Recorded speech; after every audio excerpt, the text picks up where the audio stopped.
Uite, mă, s-a ridicat pe ele, mă. Nebun, mă, stau 3 fete la taifas. Nu, fac de cealaltă. How old is she? Lasă-le. Sunt curioasă câți ani are.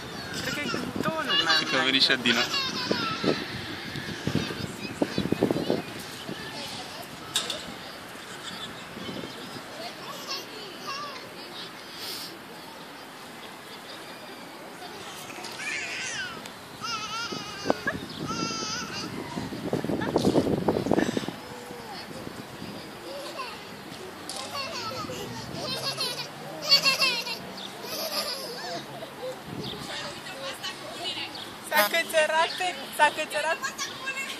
S-a cățărat pe bebeluș și stătea în picioare.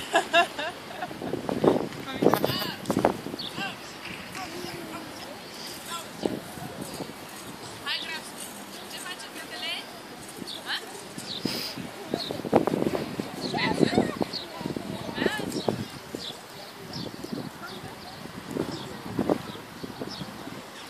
Ce faceți? Să rămână, ce faci?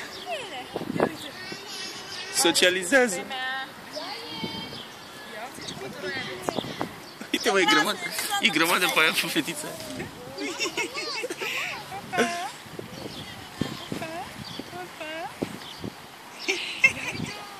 Vreau să nu o tragă de păr, mă.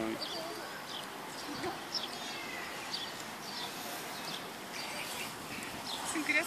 Dar ce Îți place aici? Da, e frumos, pare. Da, să se facă în spațiu.